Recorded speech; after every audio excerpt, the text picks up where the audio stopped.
I don't know whether you've ever met somebody who feels right. You know, when all the boxes are checked with matters of feelings. You see, because love is a feeling, love is feeling, love is seeing someone and then you feel good about them. When it comes to chemistry and feelings, those dopamines and oxytocin rush in the body makes many of you ladies, even the men, make wrong choices, which choices are usually detrimental to your emotional wellness as time goes by. Therefore, in today's session, I would like us to expound more on the non-negotiables. The non-negotiables when it comes to choice of a mate. The things you need to pay attention to, irrespective whether you have deep attraction and chemistry for this person or for your partner, because chemistry, attraction is important, but not an end in itself when it comes to choice of a long-term relationship. You know, the things that when you overlook them can be detrimental to your happiness when it comes to matters of relationship or relating in matters of love. I'm Dr. Mariam Nagujja, the Ladies Guide, your emotional wellness guide. You're welcome to the show. She's a lady. She's a Cancer. Basing a relationship on entirely chemistry and attraction is one of the reasons why most ladies get landed into bad marriages and bad relationships. In my book, The Ladies Guide to Emotional Happiness, we expounded more on chemistry gone wrong. You see, bw'olonda omuntu ng'osinzidde ku busimu bw'owulira mu mubiri, okwo kukyamukirira kw'owulira ng'olabye omuntu n'owulira nga yoyo yennyini. Okay? Kubanga owulira bulungi. Eyo feeling sisobola kugibannyonnyola buli omu alina engeri gy'agi experiencingamu. Kireetedde abantu bangi ku mmwe okukola ensobi mu kulondawo between X or Z n'otwalawo X because feelings bulungi. Naye omulama gw'olwaleero mbadde njagala kubannyonnyola lwaki nabagamba mu kitabo kyange nti chemistry eyo mwino gyegendereza, nti bw'okifunanga ku muntu naye n'ocheckinga the non-negotiables nga tagwamu, ebiseera ebisinga kiba beta notayingira mu nkolagana ya munda eya long term. Ziramu bajjukiza nti chemistry osobola gyefuna ku bantu bangi. You can get excitement, the connection, the chemistry rush of emotions on more than one person. Oyita janga bulambo ndoza nkusembeyo kifunako. Osobola kifuna ku bantu batano omulungi. Osobola kifuna ku bantu nga buli avaawo afaanana munne. Okay? So, when it comes to coming to relationships, you must be very careful when you're basing your choice on chemistry alone. Many of you, if you've been in a relationship where you've based yourself on chemistry, nga bw'olaba omuntu okyamukirira, n'owulira ng'ofunye olukiiko ku mubiri, ng'owulira buli kyakola kikusanyusa busanyusa, n'ogamba we fit each other, we are a perfect match, then you made a decision. And when you go into a relationship which is long term, maybe a marriage or which involves a deeper commitment, you realize that it wasn't enough. Chemistry eno gye wamufunako egenda esebengera olw'ebintu biri ebirala bye ngenda okubagamba nga tabimatchinga, nga tatikira boxes ezo.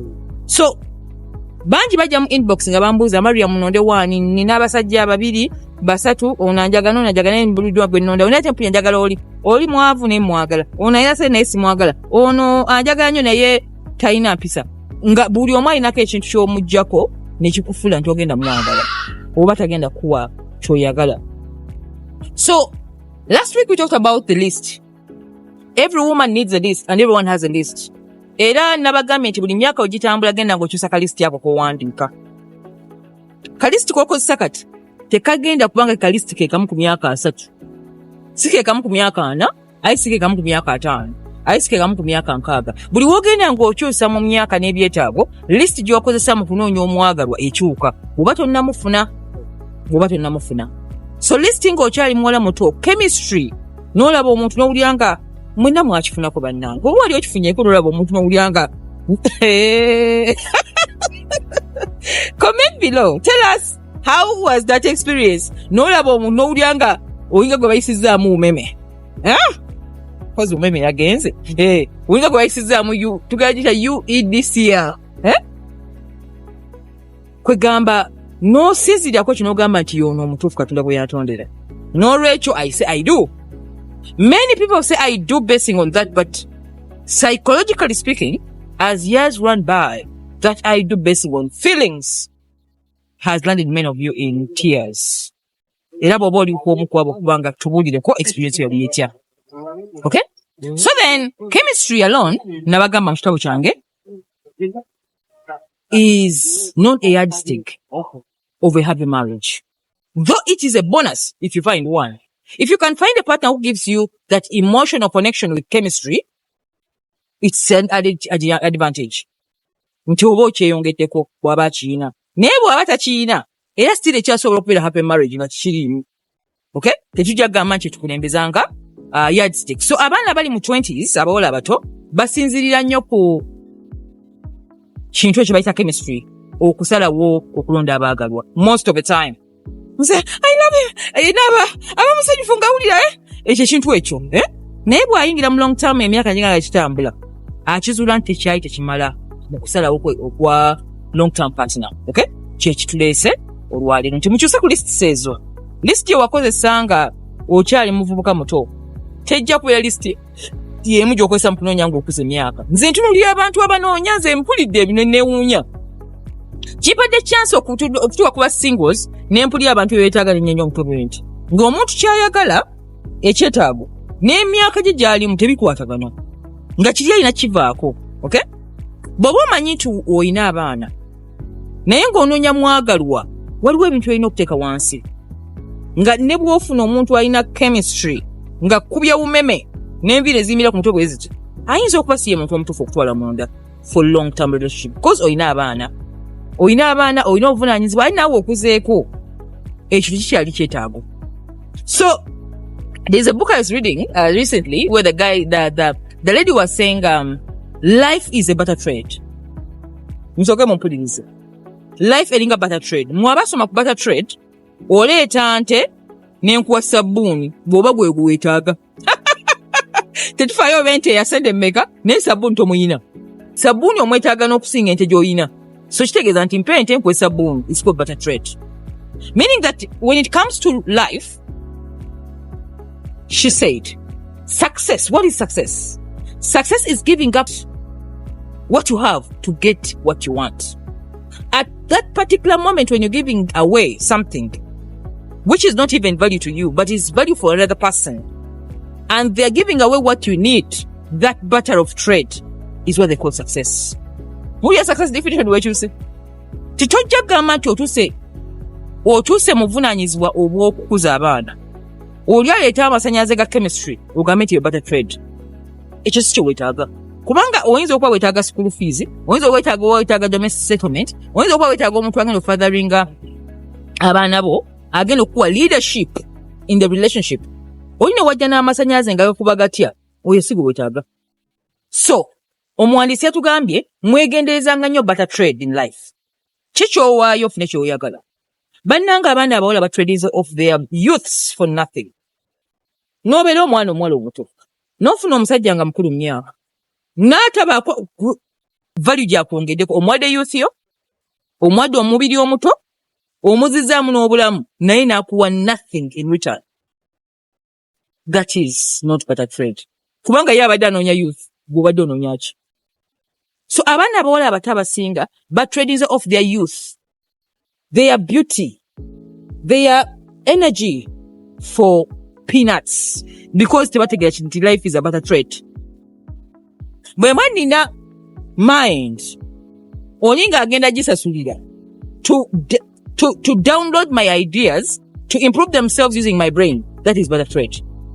Ayagala ideas, nze njagala to sell my profession to them. Okay? So then you need to understand what you're trading away. Bane mubere bavunaanyizibwa. Ekyo kijjukiranga. Olina wabangako ekintu eky'obwereere.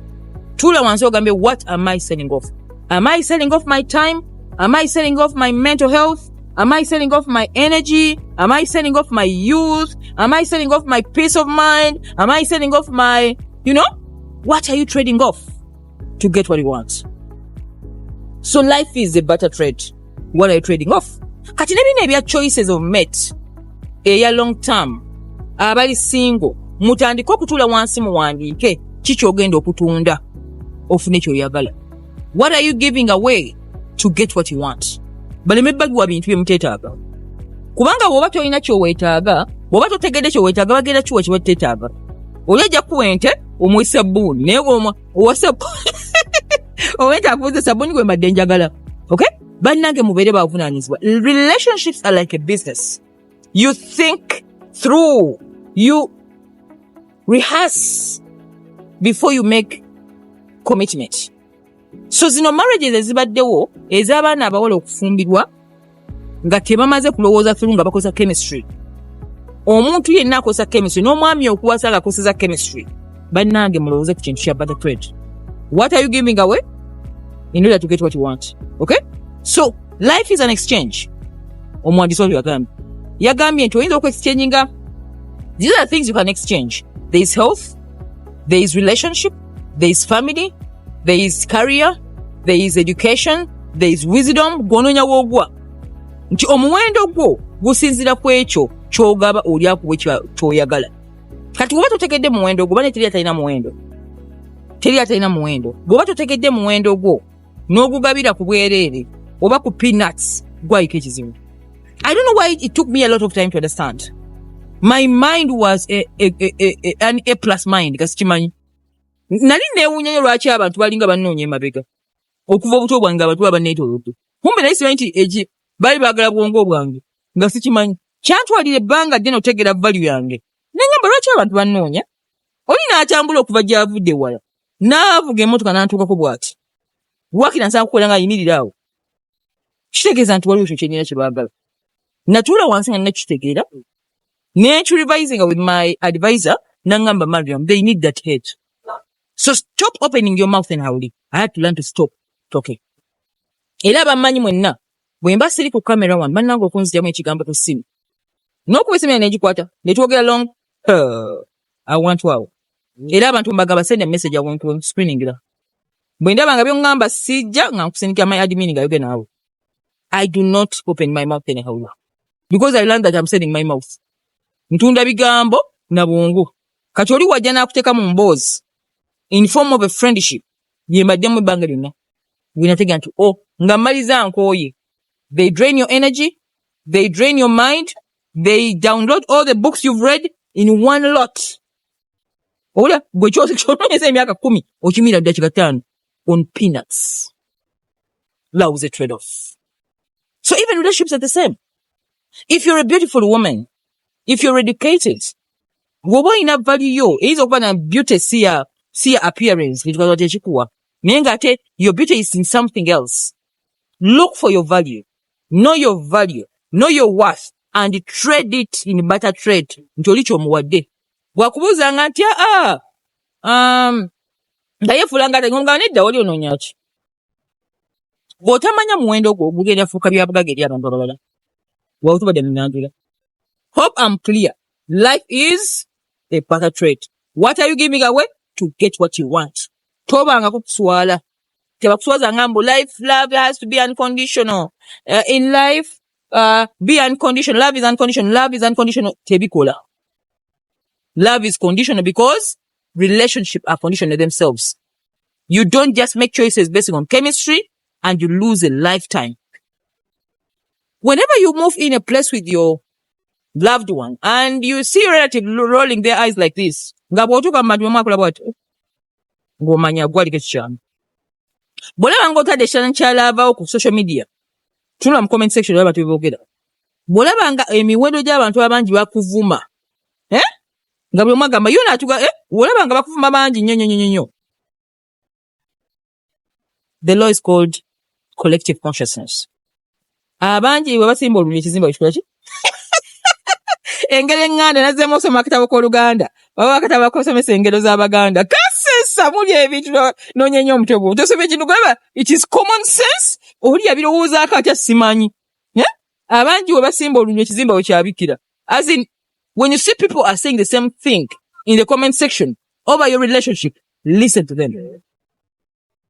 When you see your relatives and friends rolling their eyes nga otuka obo tupapala bati, oh, babu batulese. Manya nti you best your relationship on attraction. Oyo musajja abakulunda. Oyo omukazi abakulunda. Bawulirize. When the family sits, ne bagamba naye oli ku kimukwano. Tolaba. Bawulirize. Baba ina yuchibala bakyutala. Because bote bali mu love. Buli ali mu love nabagamba abena mu spell. Abanga go balozi. Whoever falls in love is under spell. Totegeera oli mu nsindala. Kakati fa bataliimu. Ba relatives bo fa bayinza okugamba nti munnange nga watomera. Bw'oba oli obaddeko mu relationship n'otomera ne bagamba n'otawuliriza naye emyaka gitaano n'ogamba naye baŋŋamba bannange tubulyeko no comment section below. Maama we n'agamba baganda be ne bagamba mikwano gyo nga mutukawe muti ku restaurant mugenda oyinga n'omwagala nga bwe mwakola bwati. Baba batuuse. Ate there is something about bad relationships. Omuntu waba ali mu bad relationship oba bad marriage babeera babiri buli kaseera takuvaako. It's like they are tight marking you all the time. Akubeera wano. Asooka n'akuggyako obuwongo n'otalowooza. N'akumetala abo omutima ne gugonda bwe guti. N'agubbatalinga n'akusika ku kibbata nga bw'osiiga ku mugaati. Nga teri ayinza kugamba kigambo n'owuliriza. Kale oba baali bakubatalinzeeko mutubulyeko wano. I always like the comments from the public because people now understand that they're not alone. Oli akirimu agamba kirimu nzeka. Someone else has gone through the same problem like I've been. So then, relationships is it based on chemistry? Most of the time, they turn out to be bad relationships. Nga tokozeseza yardsticks ndala, okozeseza feelings. You always land in trouble and your future is at stake. Not only your future, but the future of your children. So today, let's look at the non-negotiables. Ebintu byoyina okutunuulira nga togenda bibuusa maaso nga bituufu ddala olina wowulyanga ofa n'ogamba naye non-negotiable eno tebagikwatako. Nabagambye oba oyagala kakasa nti love is not enough genda mu bayindi ogambe nze kufumbira muyindi ng'oli mu Uganda ng'oli mu Nyankole oli mu Tooro genda India olabe bajja gamba baby I like you so much but our culture doesn't allow that. Back stopping out there and then. Why? They know the non-negotiables. Ebitakwatwako. So mu bulamu bwonna olina okuba ne non-negotiables. N'ogamba omuntu newajja nga jjidde mu kifaananyi bwe kiti nga wumema amunkubya ne muwulira naye bw'aba talina bintu bino wammanga. That is a noble area. Ekyo nkimaze. Temugamba mbu love muzigwamu by accident. Stop that story. Munaye mbikyebubera kikutomera ebyo by'abantu bali abatalina magezi mazaali sina butaasoma magezi mazaali baba tubagalina. Tewali byakutomera. Omulembe guno mulungi nnyo babaletedde TikTok ate abantu boogera mu lulimi lwa Kinnansi, lwa Kiganda, Luganda, Lutoolo, buli kimu kiri ku TikTok okwo. Oba oli mu Nigeria boogera mu Nigeria tekyali kwekwasa mu temumanyi. There's no use of education anymore because education now is social media. Social media is everything. We give you all the information in few minutes in your local language.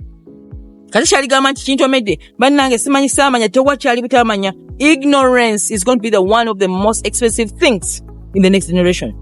Nga buli ali ignorant buli omwanya nyamutwe gwadwaga mbonaliwa ensi etambudde.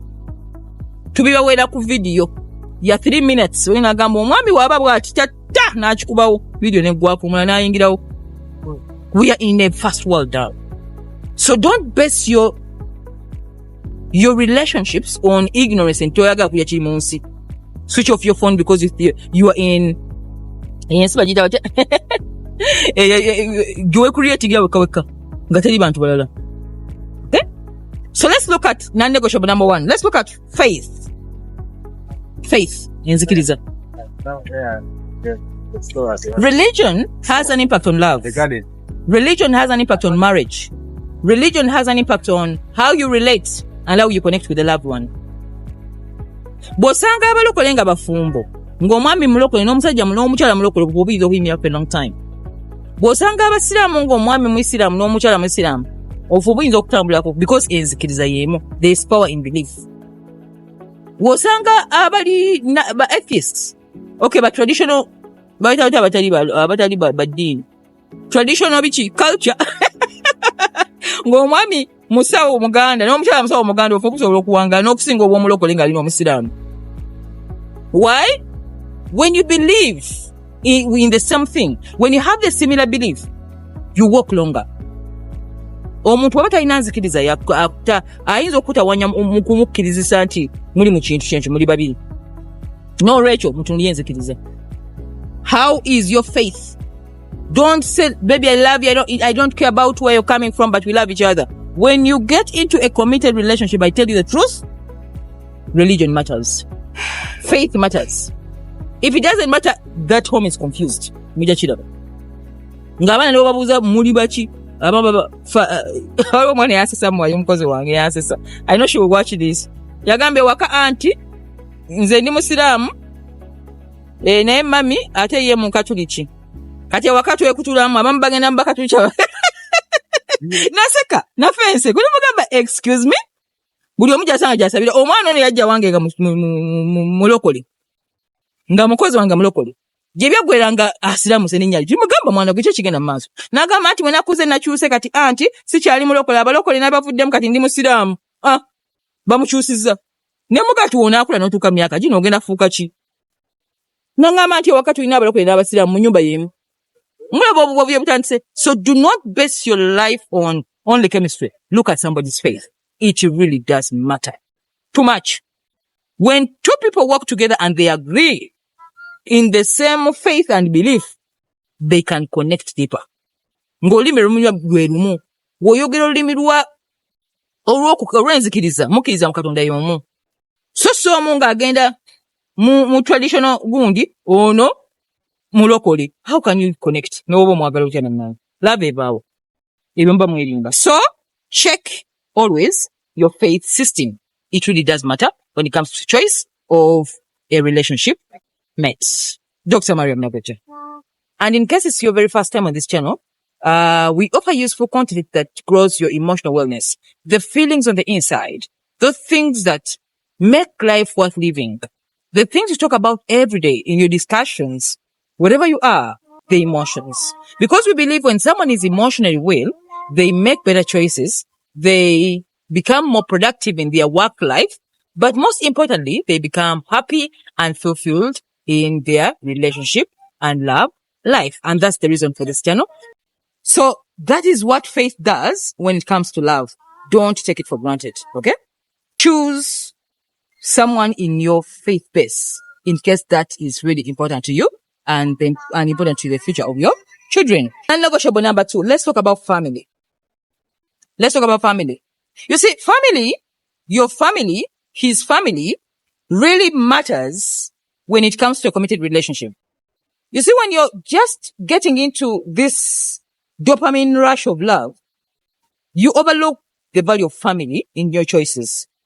The truth is, mulina okutegeera nti bw'oba ofumbirwa omuntu, ate bw'oba owasa omuntu, owasa family, towasa muntu oli yekka. You marry into a family. You get married into a family, not to him alone. So, since you marry into a family, kiri very important okulaba nti family zombi zikwanagana.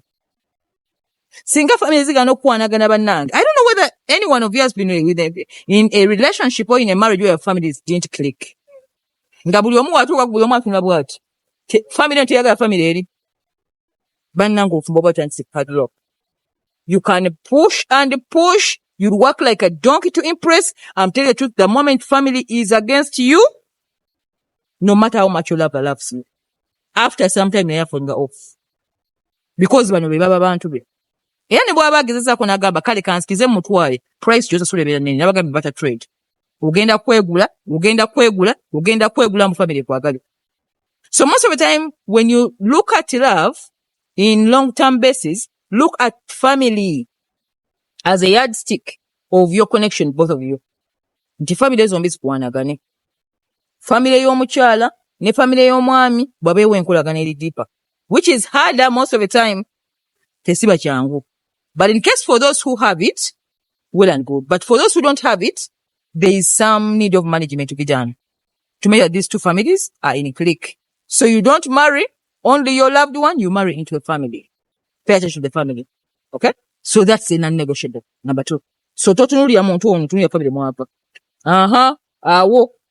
That's where culture becomes a problem. When you marry in a different culture, mbagambe mgenda mu Buwalabu ogambe nti nze fumbirwa Mayindi ng'Omuwalabu ng'Olimudugavu ojja kulaba bw'ogenda okolanga love is just now ng'omwe akwagala agambe munne honey I love you so much I love you but the culture yekuwandula nekujjamu because waliwo ebintu ebiri deeper than just chemistry. So chemistry is not enough. Number 3, let's talk about friendship. Marry your friend. So fixate. Baba gamba mwase mikwano gyammwe lwaki? Sexual intimacy esobola okukendera as time goes by. Togenda kuba ng'oyagaga bw'oli bw'oti. Time otuuka nti bikyakwatagana naye omuntu ono mukwano gwo. Sente esobola okukendera. Tewali abana sente forever. Sente mugenyi. Ajja n'akendera ne yeeyongera n'abulako emyaka 5 oyinza okuba gwaziina emyaka ejjagenda ne suuse nga luzidde wa munno naye muli ba mukwano. Bwe mwogera ne munno ono can you maintain longer conversation waliwo ekibagatta musobola okubeera wande munyume ne museka nga olire wamugamba oh this is my husband baba balowooza olire muli ba best friend nobody can even tell that it's more deeper than that. Is that person your best friend? So marriage is very good when you marry your best friend. Bannange bofunye mukwano gwo. Kubanga ne mukwano gwo tasobola kuba mukombuzibu. Mulwana mwenna ne mubeera mbizibu mpaka ku last moment because ono mukwano gwo. Kati abafumbirwa abanoonya relationship basing ono alina mmeka agenda kumpaaki nga ye yardstick kwotambuliza okulondako nga towasizza mukwano gwo tofumbiddwa mukwano gwo wabula ofumbiddwa kikyagenda kuwa awabi obuzibu awo kubanga akaseera katuuka nga romantic feelings zikendedde love yenyinyini ebizibu bingi n'ebizibu binyenya love ne bikendeza. Love can be affected by trouble in life. So then marry your friend. So then marry your friend always. Okay? Marry your friend. Don't marry for romantic chemistry. Okay? But friendship really matters. Okay? 4, let's look at life direction. Let's look at life direction as a non-negotiable. Omuntu agenda wa? Planninga chi? Do you have shared values? Musuubuzi ate gw'oli dokita bikwataganira wa? Ebintu ebizibu bannange. Emirimu gye mukola gikwatagananga nako. Direction gy'alagamu belief systems zo. Ayagala kuzaala abaana bangi gwe toyagala kuzaala yadde. Ayagala kusula mu kyalo in a rural area gweoyagala uptown. As temulaba nga temulina shared values, it can really cause that pain to the relationship when the life direction is different. Omuntu oba omanyi nti oyina ebirooto by'ozimba, funa omuntu ajja mu birooto ebyo. Nabagambe when it comes to marriage, it is not about chemistry alone. Chemistry nebira added bonus. Naye marriage kitegeeza nti omuntu onaabeera naye ebbanga ki? Onaabeera naye longa? Osobola okuwangala naye mukwano? Nga mukwano gwo kubanga ebyagatta bingi? If you cannot have that person for longer term, then a relationship will really affect your mental health. Okay? Lastly, and most importantly, is the paycheck. The paycheck. The second cause of divorce in marriages is finances. Sente zina amanyi gazina zibagamba zaawula emikwano zaawula ab'enganda zaawula naye most important lasazigwa mu family ne zigwa mu marriage ne jigwa mu love so batabula. Lwaki? If a woman needs a provider husband and the man cannot provide, it can strangle the whole relationship. It doesn't matter how much chemistry she has over that man. Ne woba omuyinako obusimu obw'amasannyalaze ga umeme naye nga tasobola kulabirira omukyala asobola okugwamu okwagala eri omusajja oyo n'omwami asobola vis-a-vis. So when it comes to finances, have an open conversation nga temunayingira ani agenda osasula ki?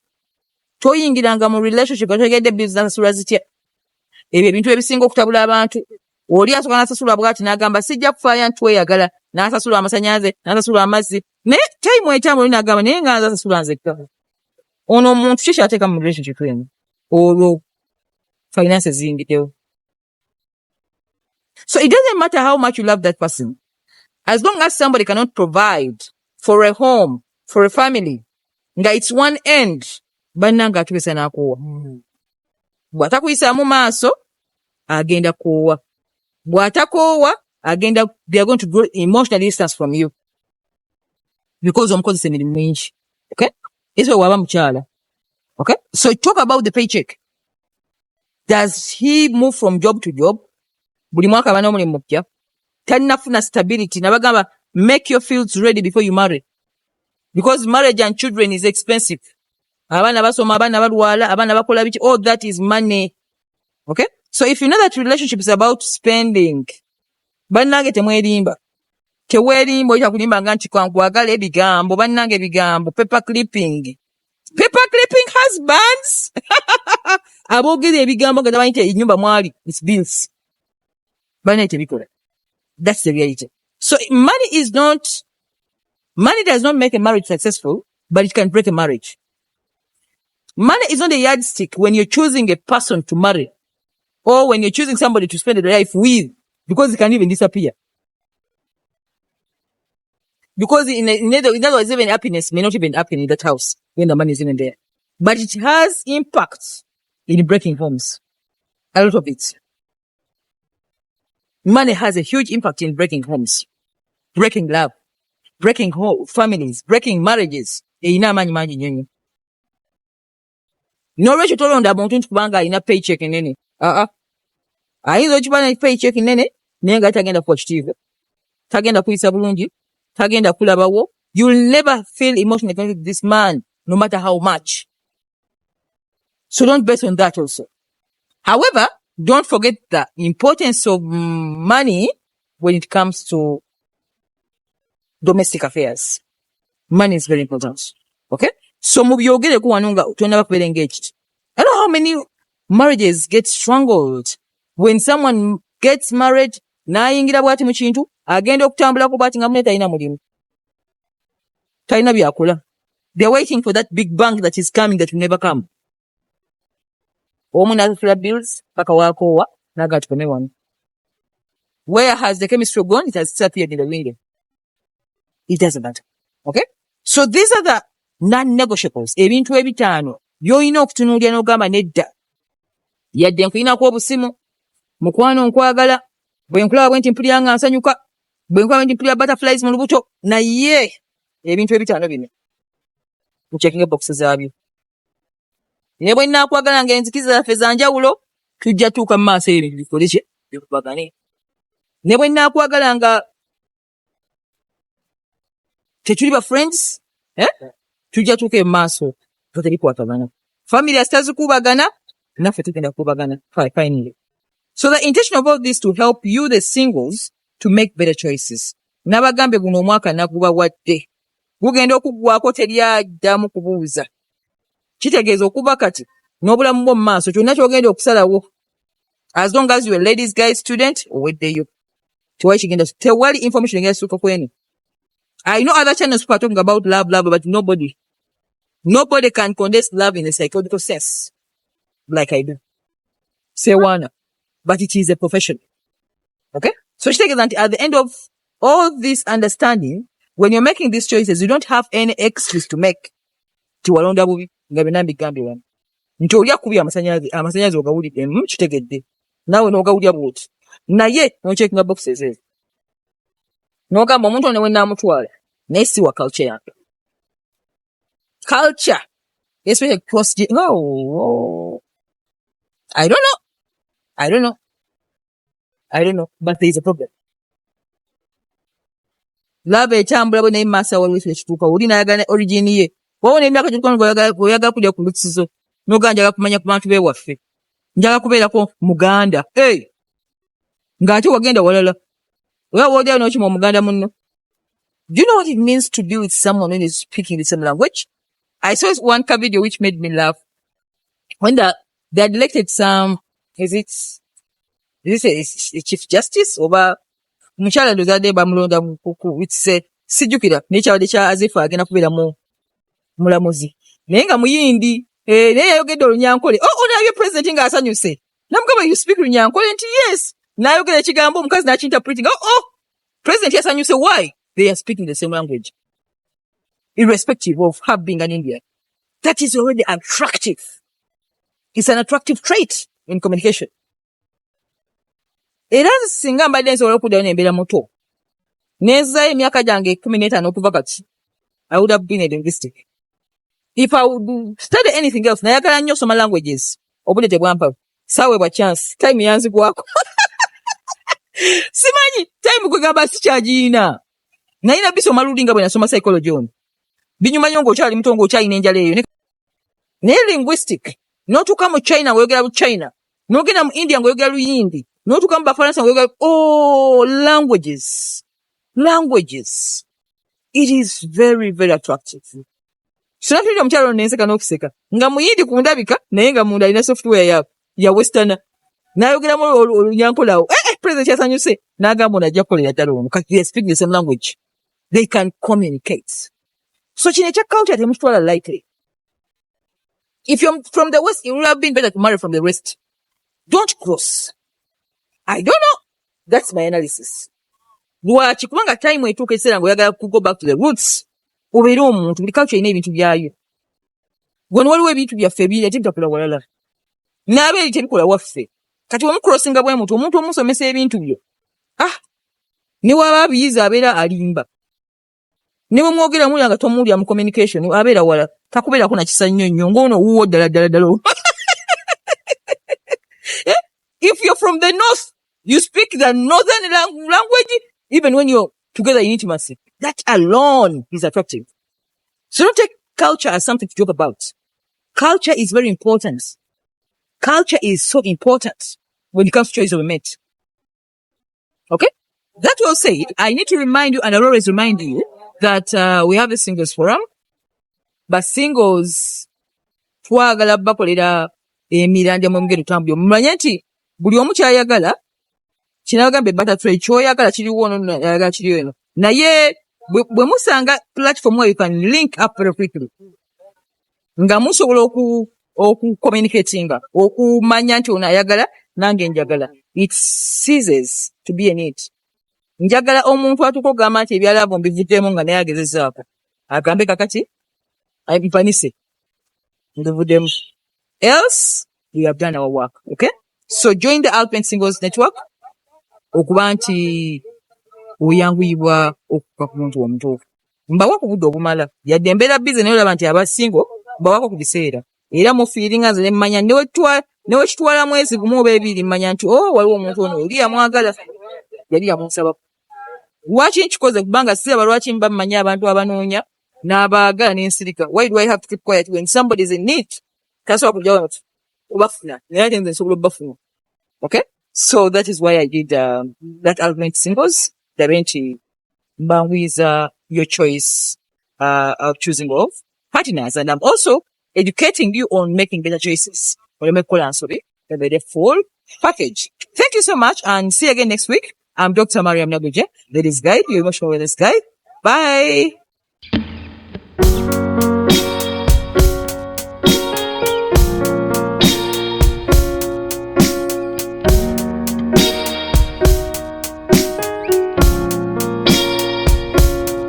She's a lady, she's a woman, she is love, she is love. She's a lady, she's a cat.